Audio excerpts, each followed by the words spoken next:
Bowling को ना ढीठ होना चाहिए, बाकी जो इज्जत है ये तो आती जाती रहती है। यही कुछ हुआ आज।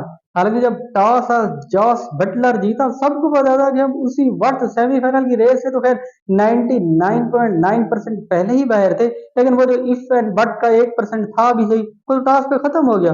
लेकिन फिर भी ढीठू की तरह, बेशर्मों की तरह पफ शफ बना के टीवी के आगे बैठ गए। शायद कोई ये जो इंग्लैंड से ही जीत कर इज्जत इज्जत रख ले, मतलब टूर्नामेंट है जो वो हाई अप पे खत्म करें कि नहीं, चलो जो वो 5वें नंबर पे रह गए, हम नेट रन रेट की वजह से हार गए, वरना तो हमें सेमीफाइनल खेलना था।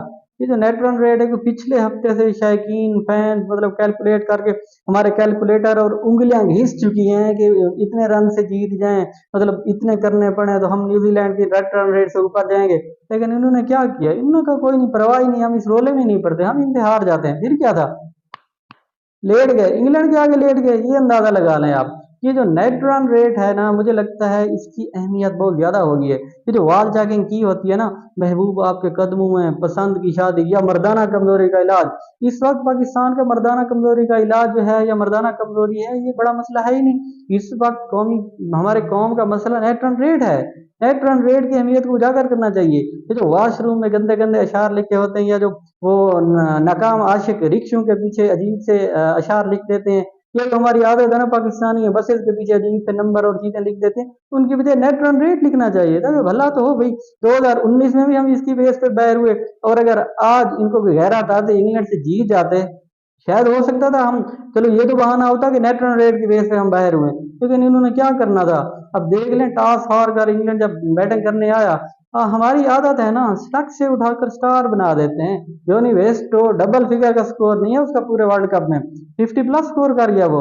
बेन स्टोक्स को देख लें आप, जॉय रूट को देख लें, इवन बटलर और हैरी ब्रोक, उन्होंने भी हाथ साफ किए हैं नीचे से आगे, अच्छा खासा स्कोर वो लगा के गए।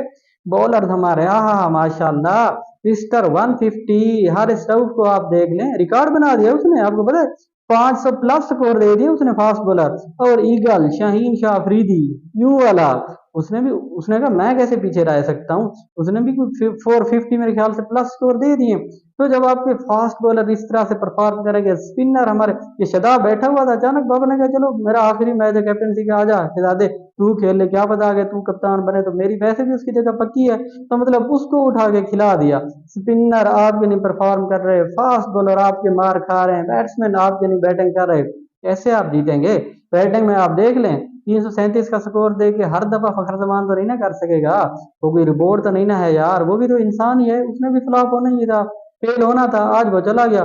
फिर क्या था, आए हमारे बाबर द किंग, हमने कहा कि किंग आज शायद उसने स्कोर नहीं किया सेंचुरी, आज इंग्लैंड पे बनती है सेंचुरी।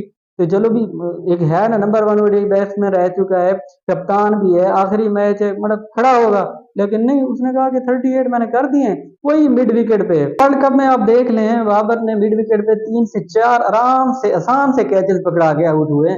टूर्नामेंट के शुरू में बाबर कह रहा था कि जो इंडिया की ट्रैक्स है ना वो बैटिंग ट्रैक है और बाउंड्री भी छोटी होती है, तो उसने तो कोई शो नहीं किया। जब आपका जो लीडिंग रन स्कोरर रह चुका है, पीछे आपकी बैक बोन है, वो स्कोर नहीं करेगा तो आप कैसे करेंगे। रिजवान आया, रिजू द ग्रेट, मैंने कहा कि चलो रिजवान की बारी होगी आज, शायद वो करके देगा। वो भी आपको पता है, वो अंदर से घुसाई बाल उसको जो है मोइन अली ने, वो भी बोल्ड हो गया। सऊद शकील वैसे उसकी परफॉर्मेंस उसको समझ नहीं आ रही थी, पहले भी उसको अच्छा खासा, आदिल रशीद ने उसको बोल्ड कर दिया। मतलब ऐसे ना सारे रेत की दीवार के माने साबित होकर चले गए।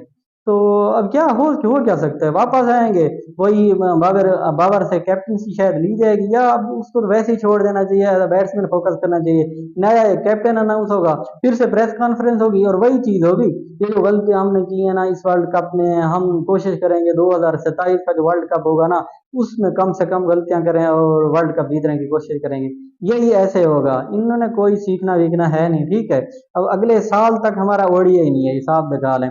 2024 के नवंबर में हमारा जो है पहला ओडीआई, इसके दरमियान में आपको पता है पीएसएल आएगा, टेस्ट मैचेस हैं, ऑस्ट्रेलिया से कोई सीरीज है, या शायद इंग्लैंड न्यूजीलैंड से कोई सीरीज होगी, या T20 होंगे। जब आप ओडीआई क्रिकेट को इंपॉर्टेंस नहीं देंगे, वो यही करेगी।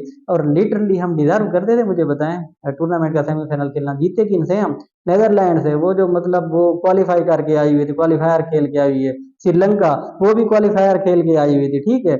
इनसे तो हम जीते हैं। एक मैच पर न्यूजीलैंड से जीत के, वो भी अगर बारिश ना होती तो शायद फखर रहमान जल्दी आउट हो जाते, शायद पकड़े जाने थे हम उसमें। बांग्लादेश को भी हमने मारा है। मुझे बताएं, नीदरलैंड, बांग्लादेश, या श्रीलंका को जीत कर अब डिजर्व करते हैं सेमीफाइनल खेलना? या अगर खेलते भी थी तो आगे इंडिया था, उन्होंने तो उल्टा पकड़ के वो गुत्थी में वो चपेड़े मारनी थी कि ज्यादा अरमान लगता।